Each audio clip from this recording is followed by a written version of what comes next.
How do you pronounce your second name? Brearley. Brearley. Yeah. Brearley. Okay, cool. I'm here with Dave Brearley. Fuck me. Really? Yeah. I'm here with Dave Brearley from Haven Electrical. Dave, excellent to have you here. Good to be here. Yeah, we're just going to rip into your story and just, as I said at the start of it, just two dudes having a chat, bit of fun. And well, I just want to basically find out about you, where you started, where you are now, and yeah, basically everything in between. But where were you before you started with Simplified Sparky? Or tell us your journey of where you are with the tools. Yeah. I mean, going like right back, I guess I did my first 5 years of the apprenticeship I was a domestic Sparky, new builds, doing all that sort of stuff, and then I was getting down and dirty in the roof, under the floor. Then I travelled for a bit, and then I did commercial, and that was part of, in Victoria, you got like your sort of, what do you call it, like tier 1 jobs, you're in the union, so like the wage is great, and I was loving that, did that for 5 years, learned a heap.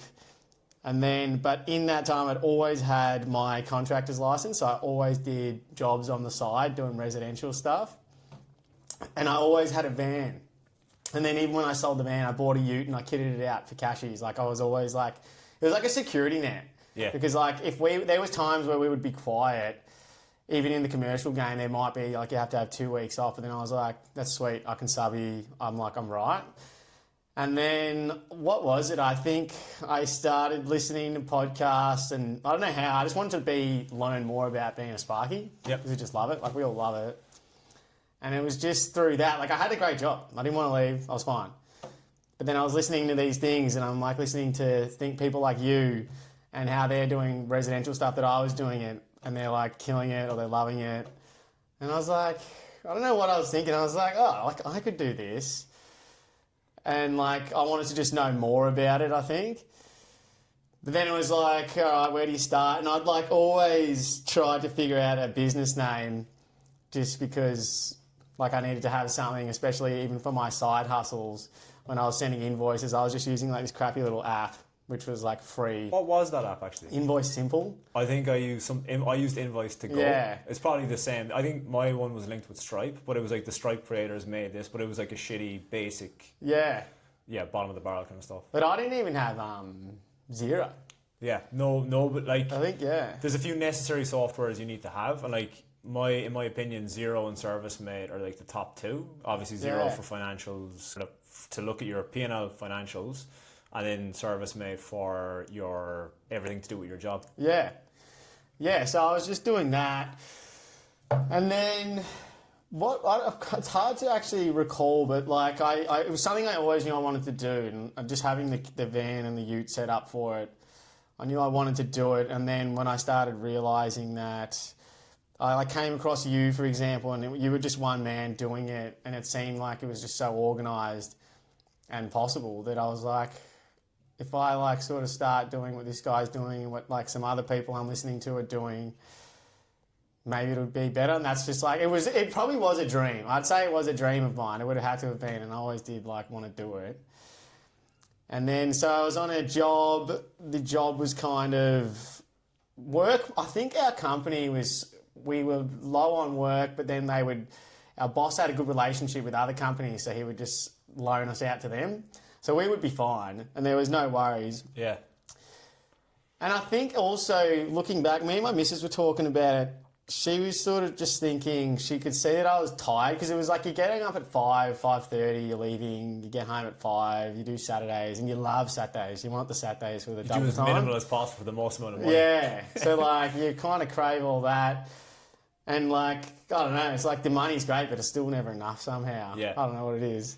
But I think as well with that is like, it's definitely a comfort zone of like you're getting wages, and like, and what the shit thing is like, and something I emphasize to all members that I work with is I don't want you working Saturdays. I don't like ideally not working Saturdays, or like having your Christmas off, having your breaks off, and like that's something I spoke, and it was actually you in particular about Christmas, and you're like, fuck, I'm working over Christmas. But I'm just like, keen. But I'm just like that. I appreciate that at your early stage of starting business, because that's hunger, and I love that. I think you're keen and you're hungry, because like when the rest of the people are off during Christmas, you're sweeping in, taking their clients. So I think like that again is another system itself to be organized, that you prevent that and you can take your holidays off and stuff. Yeah. If you do want to work those, but like every weekend should be spent with your friends, family, all kids, whatever, but it should be, the work should be done during the week and then have your weekends off to do your thing. Yeah. Yeah, exactly right. I think even thinking about it, we had, me and my partner, we had bought a property and we was just constantly thinking of ways that how can we increase like our own sort of situation, and for the next 10 years, it's like a thing. Everyone, you want to retire as early as possible. So we went down that path, getting a property, and we did it through a buyer's agent, which is essentially like a mentor. So that sort of was where I had my eyes opened up to paying someone to help me do something that they've done, and like paying the right person to get me there. So it started with that. And then with that, then I was thinking of ways to increase my own income. And starting a business, I knew it would be slow for the first bit, but I knew over time that would be better than what I was doing, even though what I was doing was great. Yeah. I was like, I still want more. Yeah. That's how it came about.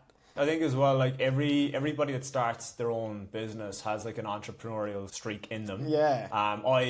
Going way back, even with myself, like I was ripping CDs and selling them in school, and I was like selling car parts and shit. Yeah. I was just looking back, I was like, there's always like an entrepreneurial side of me that I was just like itching, and then obviously came to Australia, served my time, as in got my visa, settled in with a company and that, but there was still that itch to be like, I can do this myself and make money as well. So that came back around, unearthed it. And like, I think people are wired in you, so to speak, as an electrician, that it's like you kind of see an opportunity and then you have to, it's an itch that you want to scratch. 100%. He was definitely, and he was an itch, he was getting itchier. And then I was like, because of my age, if I don't do it now, now is the time to do it. And I'm not that old, 32, I don't know. But I feel like if I had started earlier, which I wish I did, I would have had so much more clients by now and it would almost be easier. And then you get, with the mentoring and stuff, it would help heaps. Yeah. But then the best part, I didn't want to go into it without knowing what I was doing. And I could already see that I was paying for things twice. Yeah. Like I had a business name, Haven Power Solutions, which I was purely just thought was all right. I don't know why, it just sounded cool. But then as we spoke, like after signing up with you, we ended up changing that to Haven Electrical. Yeah. Because it's more direct to what I'm actually doing. It's vital. Like I actually had a guy message me on Instagram the other week and I was like, who the fuck is this guy? It was all like total, didn't recognize the company at all. And then what he had gone and done is he rebranded off the back of listening to that podcast. Yeah. And like, I don't work with that guy at all. He just literally was in the podcast, or he's a listener of the podcast. It hit home because it's such a small little thing. That's like what my mentorship is about, is the 1%ers that are going to get you to that 100%. And with the 1% of that is like, that's a friction point of like, if somebody sees Haven Electrical versus Haven Power Solutions, they know straight away you do electrical with the electrical. So it's so important in your messaging and stuff, which I get into a lot. But yeah, it's crazy important. Yeah, so as I was listening to you, you have a nice voice as well, I'll give you that. So it's got this nice Irish voice. I'm driving around like an hour commute to work and back, and it's easy listening. I think the short episodes are like you say, really digestible, easy, and it was really speaking to me because it's exactly what we do even though I work commercial, but I was doing residential as well. It was really just explaining that. What made you finally go like, fuck, I need to reach out to Alan? Like, what happened there? Yes, so because I started paying for things twice. So like I paid, you sign up the business name, and then I was like, I need to change that.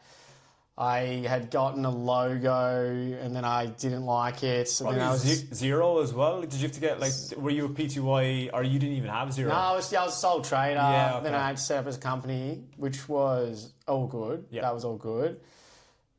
But then it was just even the business cards, and then I started doubting every decision I needed to do or needed to make. I was second guessing if I was going to make it the right choice. Yeah. So it's like fear of failure within. Before I've even started, I'm like, I need to do this, but am I going to do it right? Yeah. And then because I gathered from what you were saying, you run your own business, you're like doing exactly what I wanted to do. And being a one-man band was really appealing because that's how we all start. Yeah.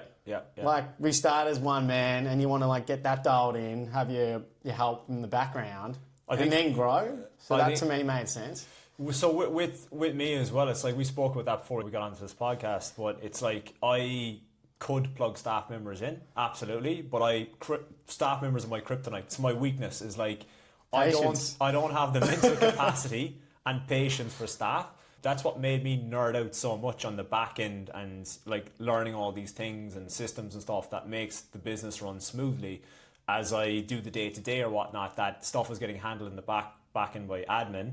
And that's like something that I see as like such a necessity to small businesses, because you know, you're underneath a house and the phone rings and you miss it, and it's like, they'll call back or whatever. They won't. They're going to the next Sparky. It's just like having those little 1%ers in place that will improve the business. Staff aren't for me, and like I'm a stickler with that. And this mentorship is like I'm building this business that it can run smoothly with me inside it, and I'm content with that. I don't want a big team of 50 people.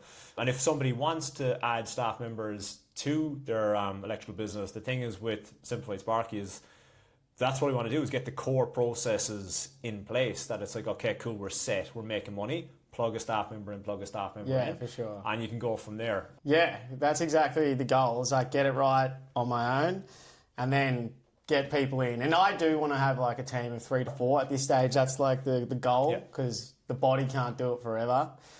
And I think actually we were talking like, because my back was killing me. So I figured out now it's not sore as much anymore, and it was because of what I was doing in commercial, because we're hauling like 300, 500 mil SDIs, like massive mains cables. I was on a job and we were lugging a 10-foot and a 12-foot ladder upstairs, downstairs.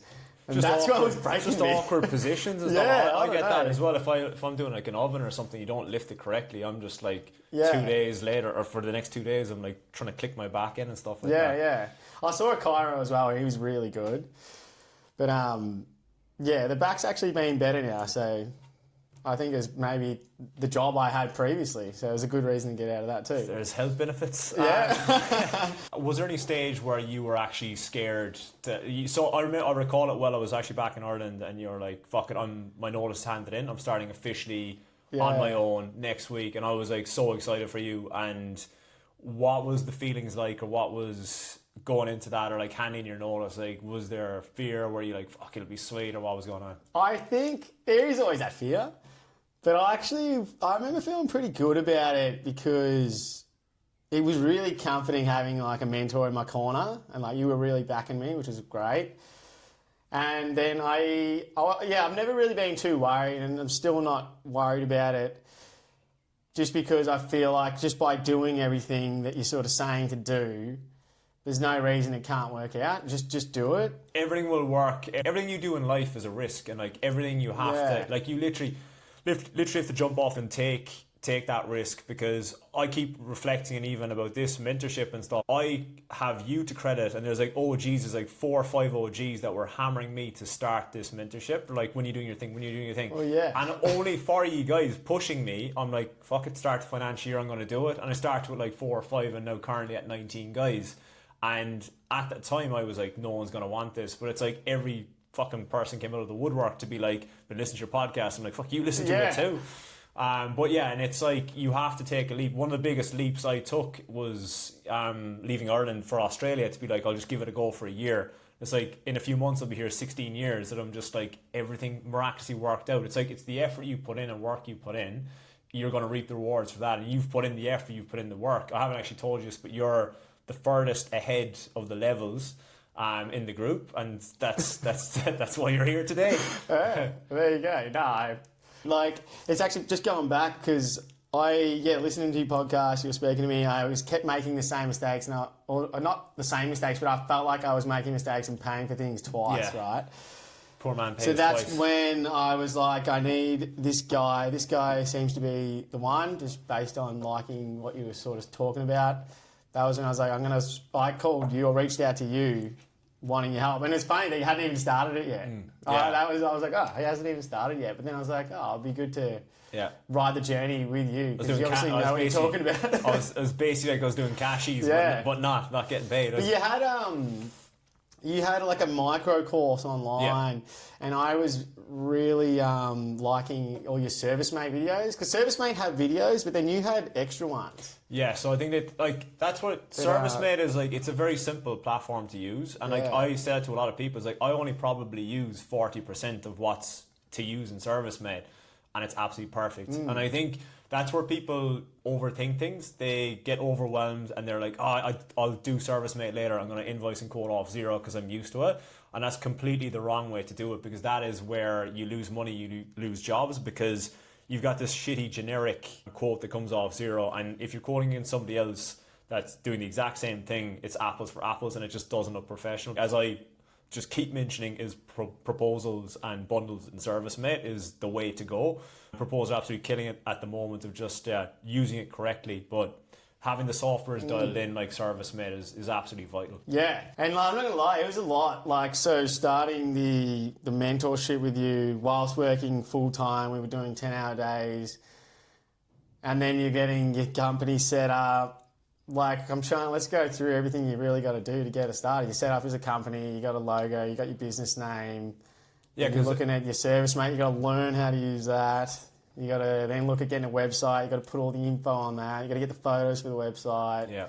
What else is there? There's so much stuff that I was having to do. Like even just like building your bundles and stuff as well. And that's why I created a little GPT as well. That's going to speed that up for you as well. But like, that's the thing, is like you get these people that are going to promise you this work coming out of the walls, and it's like all this work can come out of the walls, but unless you put these little things into place from the get-go and you know the exact kind of work you want to do, it's like it's pointless, because like you'll start quoting stuff and you'll not even know how to quote it, because you'll be going out of your area of expertise, or you'll not go down the right niche, and you'll be like, I presume there's money to be made in this. You'll not do it correctly, not win the work, and then you're going to be disappointed with that person you're working with, because that miraculous work never came. The other option is hemorrhage cash into Google Ads or Meta Ads, and I want none of you guys doing particularly Google Ads until all the holes are plugged in the business, because what happens is people go with an undercooked website or undercooked quoting process or undercooked phone answering system, and then they're getting Google ad calls, not reacting quick enough, and they're going, I spent a couple of grand that month in Google Ads, it was shit. But it's like, you were shit. Like, you know what I mean? Yeah. So there's so many different moving parts in the business. But since you joined Simplified Sparky, what's a few major wins that you've had in regards to like your job wins, like quotes, stuff like that? Yeah, the best ones have been, and it's purely through following like the process that you sort of run us through, in terms of like the lead comes in, you get some photos, and then you will sort of quote based on that and just give the client the information to sort of win the job. And there's a lot of other little tricks and stuff that I won't give away, but they really like stand out, and they will comment on that, what you've done. So some of the jobs, like it's always the switchboards are great. Like I've got one coming up, and I'll be making, I feel like a wanker saying it, eh? Like if I'm going to be making grand for a day, right? That's great. Yeah. That's awesome. Like I'm stoked. So that's a big win. I want to touch on that point as well. It's a phrase that's used a lot out there of like making so much per day or whatever. But it's like some people will be of the minimalistic mindset, and they'll be like, oh, you can't make that much money in a day. You're ripping people off and stuff. And like I'm all of my sales and stuff like that I teach, like I like to call it ethical sales, which is basically it's educational based and it's ethical based. Whereas like I'm not the kind of guy that's going to hold a gun to someone's head and say your house is going to burn down. You know, you need to do your switchboard or whatever. And you're actually doing the client a favor as well. And like we spoke before we got on camera, that's the smoke alarm that's expired by a year up there.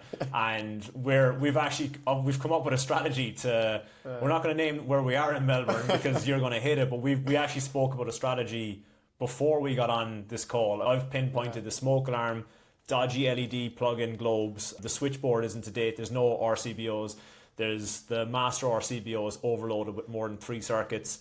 The oven is unprotected at the moment as well, and they're not type A breakers. Master, so we've come up with a strategy that we're going. I'd say we'll let it sit for a day or two, but we've planted the seed, and we're going to come back around, and this could be $100 grand, $200 grand job. Yeah, we'll see. It's on camera now, so we get a bit of a kickback on that. Not joking, but yeah, that's something as well that like in your position as well, you at the moment are like, you've just started your business, you kind of had a wave of work when you start, because obviously you had like people that knew you were doing a Pilates studio. Yeah, as a build up, yeah. And then what you've got is like, right now you're probably hitting like a quieter patch of work. And I think why I really wanted to speak about this is everybody covers this stuff over of like, you know, you sign up with me and you'll get consistent work and blah, blah, blah.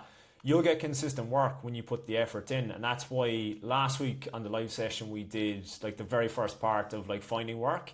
And as I said, like I'm geeking out and nerding out on like different methods and strategies. So we went right back to basics on that first session of like immediate friends and family, like warm circles of how to get work. Yeah. And then there's going to be like guerrilla marketing. There's going to be B2B marketing, partnerships, referrals. They're going to go deep into each one, that none of you fuckers have an excuse that you're like, I've got no work. It's like, there's 10 strategies. You have to try everything. You have, and like, and that's why like it's never going to be pretty starting the business at the start. You're always going to have blips and humps, and it's going to take, with the retention marketing and stuff like that, embedding that in and planting the seeds there, that when you have got your business humming along, you'll always have like your referrals, word of mouth, your organic leads come in from like Google Business Profile, your website, stuff like that. But like sometimes there will be dips and surges where it's not always rosy, and like that's where these tricks and tactics are going to come up your sleeve to be like, all right, I'm a bit quiet next week, let's try this, or like let's hustle. I hate that word hustle, but hustle and get some work next week. And I think that's where it's like it comes down to the individual a lot of the time, that it's like, my phone's quiet, what did you try? Nothing. So it's like, but I know you're a doer, and the guys inside in the platform are doers as well. So when they look back on not only the live session but the SOPs that come with it as well, it's going to be a case of like, I want to bulletproof your business, that at any stage, if you do have a dip or a lull, we can revert back to that in the business. Yeah, one thing I really took on board that you sort of said is it's okay to have a quiet day, because on that quiet day, that's when you can then start working on your Google business profile and start finding other ways to get work, and that's fine. So when I first sort of finished up with my job, I actually wanted just like 2 weeks off, just so I could really like focus on what I needed to do and like what's in the modules. And the best part about it is you get focus on this week, okay? So it might be the vehicle wrap. Cool, hit that. What's the next thing I'm focusing on? Cool, hit that. So I really needed that. That's what I needed, and that's why part of the reason I reached out is I needed like a step-by-step guideline. Just tell me how to do it, I'll do it. Yeah. And that's kind of what I've done. What I loved about this and your approach was like, what I see with so many people is they've got no cash or no backing, and they start. Yeah, that's a big one. It's huge, and they start their electrical business. They're like, fuck, I'm starting my business. Just get a van and wing it, or like do work for family. You're better off. It's just like investing. You're investing in your future business. Just fucking save hard for a few months. Set your destination. If it's 6 months you want to start your own business, I would suggest as a minimum to have 20, 30 grand to start off as a minimum cushion for the business. I would agree. I was lucky to have a redundancy. Okay, so there you go, yeah. Coming out of, I guess, you're getting the drinks and later on. Like full transparency, that really helped me and gave me extra confidence to get going with it. Yeah, and it's just like it's like a deposit for a property. But what I see is like, I get some guys messaging me and stuff and saying like, I'm broke as fuck, but I'm starting next week, haha. And it's just like, it won't be so fucking funny when you're just like, what did I do? Why didn't I do that? And like, I'm not blowing my trumpet, but it's like, that money can invest in a mentor or something like that. Even if it's not me, I stress to people, like, go fucking work with somebody, because even if you don't like what I offer, there's loads of other coaches out there. Go work with them, because at least it's going to rise the industry standard. And there as well with that, it's a case of, they're going to know exactly what they're doing from the get-go. And like you just said, that's why I built this program in such a way that it's like, you do that little thing, you implement, you move on to the next one. Because I think why it becomes extremely overwhelming for most other platforms, that it's just like they throw everything at you. I mean, I've got 30 something hours of live sessions. If I just opened the door and was like, just go in, just look at the live sessions, people get so overwhelmed. When people come on board, like if I can see a pinpoint that's wrong with them, I'd suggest doing that and that live session. Don't worry about the rest until you get to there, because it's overwhelming. It's very overwhelming starting a business. No, it's a lot. And yeah, for the guys that are still working full time, it is a lot getting it done, because you do it every night. And then I was probably burning out a bit just in the setup. I haven't even started yet. I'm like burning out. No, but like my missus could tell. She's like, oh, you're a bit like drained, you're always tired. And I was like, just wait, it'll get better. Yeah. Like I just need to do this. And now it is better. Like we even spoke about it yesterday. I was like, do you think like surely it's better? And she's like, yeah, definitely. Yeah.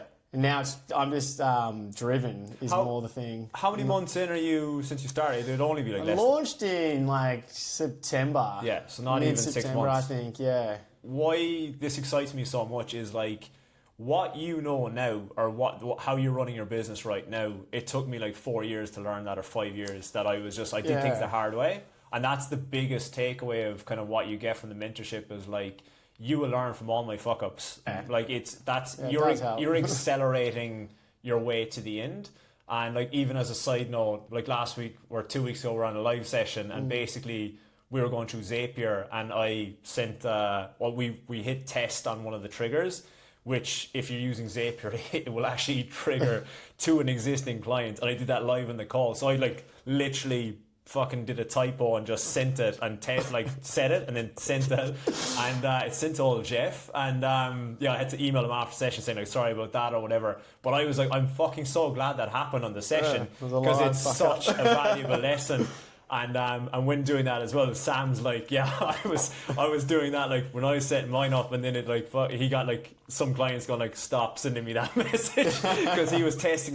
But what you have to realize is that it triggers back to whatever it's tied into, which was their old client's email address. So yeah, but that's what happens is like, I'm glad to fuck up, and you can learn from it. Like, because at the end of the day, you're James Bond and I'm Q. I'm just the guy that gives you the gizmos and gives you the shit. I'm just the dweeby guy in the basement. You're out there getting money doing your thing with your electrical business. Yeah, that's sort of what stood out a lot. Is you have your VA and the way you have it running, and the way you like have your Zapier and all that set up. That sort of stuff is what I need and want to know more about, and wanted to know more about.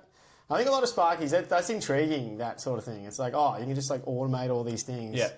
But even still, you can't just go and, you can, but you can't just learn it yourself. If you got someone that can show you that and make a video showing you how to do it, that's great. It's so much easier. There's a right and a wrong way to do it. Yeah. Like, and something that I stress about, you're on this journey and trajectory now, and you haven't even plugged in some things yet that are still to come, which is exciting. So there's a lot of stuff for you to come, but like, I see so many people and they're just like, oh, I'm going to email market to my client base. People do it so fucking wrong. And where I see this as well is like, people have this perception that if they do an email blast to their existing clients, or they're like, we've got a special or like whatever to them, they expect that like, you know, two of every 3 emails they send out is going to get a response. But what actually happens is you may get no responses from 1,000 people, and you're like, fuck, is that broken? But what we want to do and achieve is just knock on the door and say, hey, it's Dave, just telling you about this, value bomb, see you later. Yeah. And that's what we will be embedding into your business, because you're not even at that stage yet. You're just knocking on the door now. But it's like, when that is all in place, your retention marketing system is built in. And that's where people just are like, oh, I'm a Sparky, I'll send them details about the latest ceiling fan. We got a ceiling fan special. Like, I know if I was getting, let's say for instance, hypothetically, if you got an email from a gardener, and a gardener, like you had a gardener or whatever, he does work in your house, he emails you and he says like, check out this new soil that I've got. You'd be like, unsubscribe, delete, piss off. Like, and that's where Sparkies go wrong, is like, we as electricians think as electricians. That's why on Instagram and stuff, if you're scrolling along and you see a PowerPoint or a smoke alarm or a switchboard, and you're stop, you hit the anchors and you're just like, what's this about, like, or whatever. Depending on switchboard. Well, that's not a 63 amp main switch. There, he's actually used a 40 amp. Some of the trolls out there. That's why we think as electricians instead of thinking as like a business owner. Circling right back to like your niche and target market of my fundamentals is like, that's why you literally have to get inside the head of the client, so you know their problem more than they do, that you can get to it before them. And like, even little things on email marketing of just giving them value bombs, I'm not going to mention on this, but things that you can do, and it tweaks interest, and it shows your authority as well, that they're just like, it mightn't be today, it mightn't be tomorrow, it might be 3 months' time, but it might be they're having a coffee with their friend. What's going to happen is their friend might go looking at getting a Sparky to do some work, I don't know anybody, or we want to get some ceiling fans installed. Because you've been top of mind, they'll be like, I've got a great Sparky for you. they mightn't have responded to that email, but what they're doing is actually they've become a foot soldier for you, that they're now pinging your name out there. So, and it's something that Sparkies will be like, retention marketing, what about? I'll just one and done, do the job, send the invoice, they'll come back to me. But it's like, depending on your area, especially Melbourne here, it's like it's saturated. And if you're not top of mind with your clients, they're going to go back the same pathway they found you that time. They'll probably just go back to Google or search the area, local group, and be like, okay, new Sparky, away you go. So if you didn't make the move right now, what do you think you'd be doing? Good question. Would you be happy? It's hard to say, because I think a part of me wasn't, and I was just feeling like, I'm just a bit tired. I was like, am I aging quicker or something? Like, these hours and working for the man. I had a great crew of guys. I love the job. But I was just missing probably that drive. That's something about being like a solopreneur, one-man band, whatever you want to call it, electrician, that it does get lonely. Like, as in, like, if you're working day to day on your own, it does get lonely. And that's where, like, I've mentioned this in calls, like, I do regret not having an apprentice taken on. Like, I could have 2 apprentices put through their time in the last 10 years and have that on the team. But like, I grew up in an environment where it was like, figure it out on your own, work on your own. Like, for whatever reason, the companies I worked with, I never had an apprentice. And I see a clear pattern of people that go through a company and they're given an apprentice. One of the first things that pops into their mind is, I want to hire an apprentice. And I never had that mindset. So I just stayed stubborn, got shit done. And I'm like, I wish... Even jobs now, I'm like, I wish I had a pair of hands, or like, I'm just like, I'm like Houdini with the tongues, just like flicking them around. 6 tongues up a wall, one of them's going to come up. Some of the stuff we do, and you try and tell your missus, they just don't understand what you pulled off that day. Like, there's no recognition. You're the client's just like, oh, sweet, good PowerPoint. Like, you're like, you don't know what that took. You're just at home, like, leaning on the fridge having a beer. Like, you should have seen it. I was like, cable through the wall, pull it down, hooked it over. Fucking, you wouldn't get that anywhere. With you on that, being lonely, I haven't really experienced that yet. And I think being in the residential space, I genuinely love helping people and like meeting the client. I've always been a people person. I like to think I've got really great friends and they like me, and I don't have issues with people. So it's fine. Like, you're in people's houses, you kind of... Most of them are great. They want to chat. Ideally, they don't stand behind you the whole time. I don't mind it. This is why as well it's important that, like, again, your messaging is important to that client, because you're charismatic, you're a likable guy, you're going to get nice clients. And that's very important, that like, you get nice clients that are like, you know, they're giving you coffee, they're leaving you alone, they're not standing behind you. But like, if you start your marketing the wrong way, you chase those cheaper quotes, you think being cheapest is the best. That you're going to get those horrible clients that are literally standing behind you, and you'll turn around and you go, oh, what the fuck? Like, I had that like a few years ago, where like, you just turn, you're like, oh fuck, you're like, someone's there, and it's like, fuck, give me some warning. I had a guy like that recently, actually. Manhole and have a look. Actually, it was in the fucking manhole. Just like turned around. It's like, do you want to come up and pull the cable? Here's some stories. But like, I still, like, I won't lie, like, I get some peculiar clients still, but they're happy to pay the price, and they're actually nice people. I remember, like, I had the switchboard meter box open, and like, I shit you not, like, I was just doing whatever, I was putting a charger in. Actually, as I shut the door, his fucking head was, it was like horror. It's like a scream. It was like horror movies. I was like, oh, and he didn't even go like, sorry about that, and I was just like, fucking strange dude. Then I think I started getting like a bit rude, and I was kind of like, just kind of like blocking the switchboard out so he couldn't see what I was doing. But you will get weird people and stuff, and it's like, it's a bit of fun too, because like, it makes for a funny story. So the way that you're at that point with your business is how you can pick and choose and knock back jobs. That's like a goal, 100%.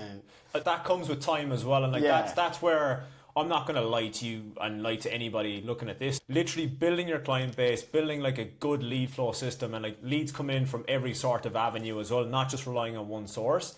That's where you're going to build your clients that are going to refer you, they're going to give you more work, and over time, you'll not only have like your organic stuff, your presence is going to be around, you're going to be getting all the work coming in that, if a stray lead comes in and you don't like the look of it, you can just flick it off and say you're too busy or whatever.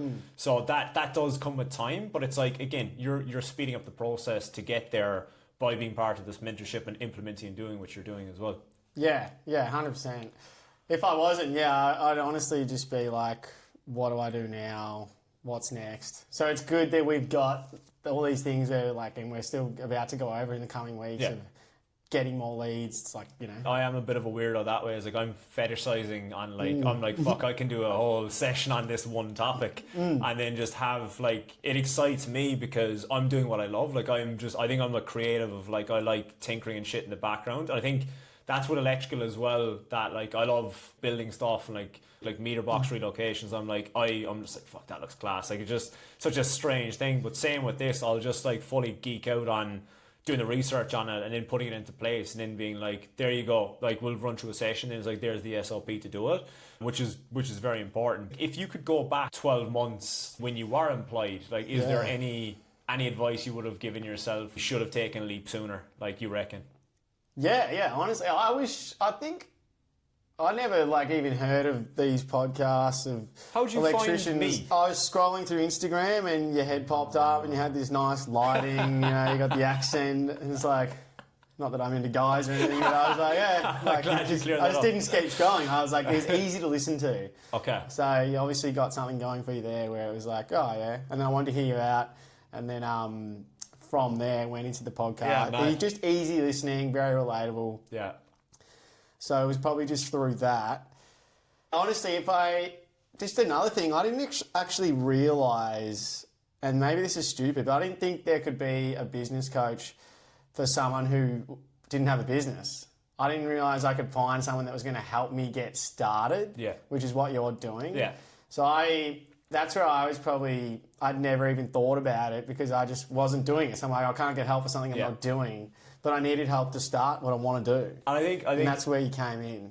On that as well, so basically that's my lane. My lane is literally guys that are just starting, or maybe they've got a team of maybe up to 5 and they're just confused spinning wheels, like systems in the back and they're fucked.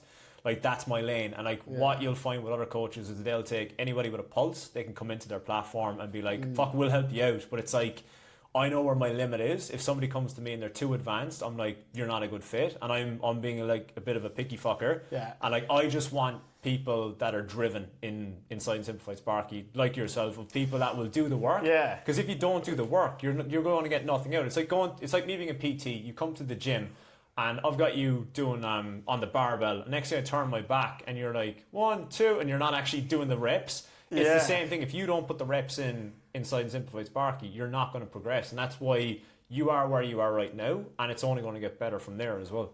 And it's funny you say that because like we were saying, I nearly didn't pull the pin because I didn't want to do something because I was working full time and we were getting busy. We did like a 12-hour day on a Saturday and a Sunday doing a big switchboard changeover, like 4 guys in a small room. So I was flat out. And I didn't want to then commit to the course if I couldn't actually do it. So I was umming and ahhing about maybe starting later. But then, and I'm glad you did, just sort of push me over the line because starting it was just going to help me. But it wasn't, as when you say push you over the line, it wasn't in a salesy way. Not at all. It was more like I literally kicked you up the ass to be like, the fuck are you doing? Yeah, and I probably always knew I could do it, and I would tell myself, I can do it. But just having that extra person sort of being like, I'll get you there. Yeah. And now's probably, I'm lucky that I started early, not to say that it's never too late. Yeah.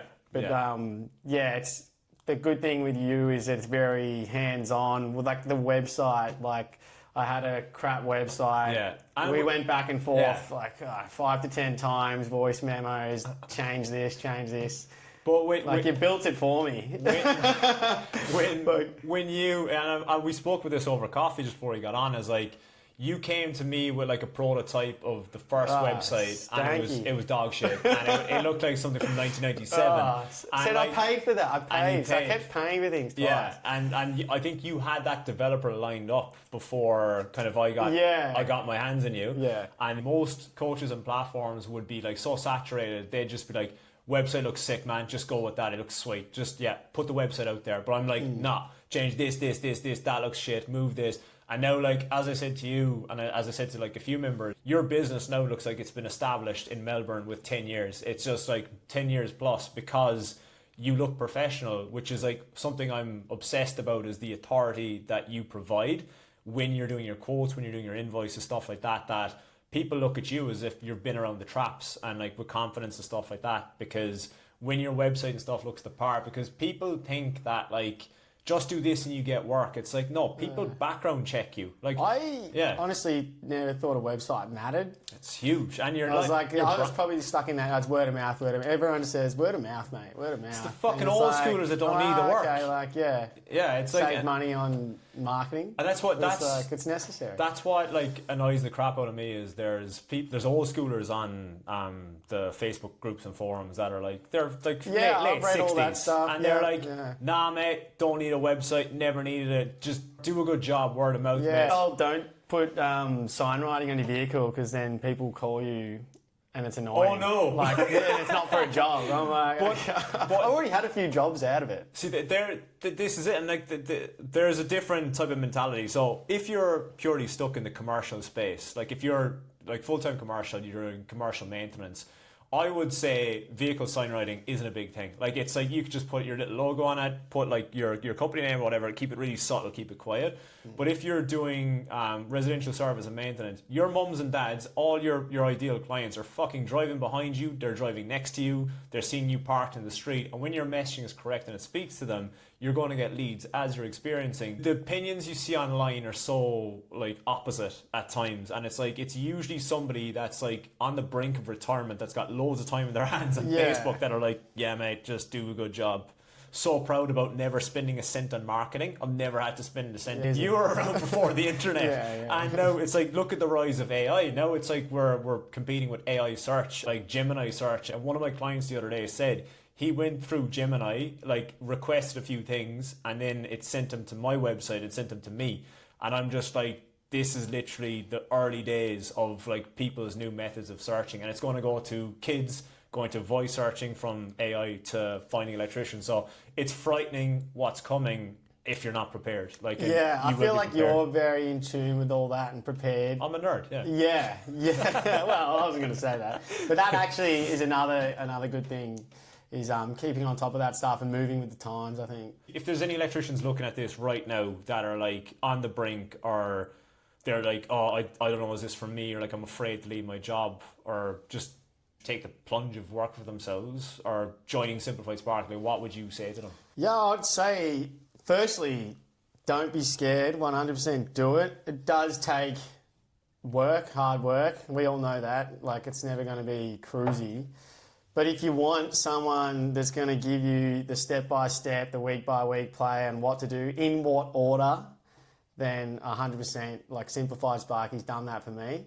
So yeah, I've said it to you heaps of times. I'm so appreciative of where you've got me, and I do thank you heaps for it. So. Well, it takes like, you can be a coach and have a shit team, but I've got a fucking sick team with me at the moment. That it helps that you actually do the work, and that's why you've gotten to where you've gotten. But it's not as hard as you think when you start doing it. That's why you just got to sit down and do it. That's why it's just like it's implemented in small steps, where it's like you start there and you just put in the work and then you move forward from there. And I think like that's something I've seen as an electrician, of like overwhelm is real. Somebody that's listening to this and what I just mentioned about AI and stuff like that'll probably blow their fucking mind and be like, oh god, what's this thing that's coming? And it's like, that's why I'm here. It's like, I will nerd out in that and let you know before the apocalypse of AI is going to come. There's so many different moving parts. What do I do next? And the foundations level is like your hourly rate, and just getting into your head of like how much you should be charging per hour. And I'm a stickler for that. And as I said to all of you, like I can see everybody in Australia that wants to do service and maintenance, the minimum should be 200 an hour like base. And it can be up to 300, 400, and depending on efficiency, it can be 300, 400 per hour. I know there's going to be people watching this that are like, fucking hell, 200, but it's until you like go through the steps of like the wage you want, super, tax, overheads, vans, like your uniform, sign writing, everything adds up. And it's like not until you look at it in black and white, you're like, holy fuck, I'm better off employed if I don't charge that money, because efficiency is key with service work. We don't always work 8 hours a day. So it's like that hourly rate has to be higher. But if you're doing, building work, construction, you'll get away with a lower rate. Or if you have staff, you'll get away with a lower rate because you can start delegating out the overheads to them. But as a solo electrician, you're easily looking at like the $200 per hour minimum. And look, it's up to you what you want to charge, but that's what I put out there. Yeah, and it's all done, it's flat rate pricing, isn't it? Yeah, you're not walking in somewhere about, hey, it's $200 an hour to have me here. So yeah, fixed pricing is key, and that's something that we teach inside with bundles as well. It's like there's Tradeify, there's Fergus, there's Simpro, and all of that. But honestly, I probably would have gone and done one of those other ones, and then paid for that, and then come back again. And like, what am I doing? It's so easy to use, and not only for you. If you do get staff, they've like dumbed down the app that it's super easy to use as well for your staff members, and that's why. It's really important. And when you build out your pricing on ServiceMate, it's just a case of like you go there confidently knowing, firstly, your hourly rate should be X amount. Secondly, you're charging this amount. And when you present the price, or you do it either face-to-face or digitally, that when you do the job, you're going to make money. And if you do the job quicker, you're going to make more money. Whereas with the hourly rate method, the slower you go, the more you make, which makes no fucking sense in the world to me. But it's like, it works if you've got really shit slow tradesmen. But if you've got like, it's honestly, if you think about hourly rate, it's like the slower you go, the better it is for you as the business owner. But technically not, because the hourly rate's usually really bad. And what people do that rock off hourly rate is like, the client will usually compare what they're earning as their profession to your hourly rate. And they're like, fuck, that's expensive. But if you present the quote that it's like X amount to replace the PowerPoint, smoke alarm, downlights, whatever, they're just like, all right, that makes sense. It's weird. It's just like, it's a whole psychology shift when they're doing that. And you work out if your break even's $104 an hour and you're charging $110, it's okay. Yeah, $6 up an hour. Nice one. Sweet. It's not good. But Dave, I'm going to wrap it up there. It's been fucking excellent. Thanks so much for joining me, and looking forward to seeing you in the future. Thanks so much. Cheers. That's a wrap.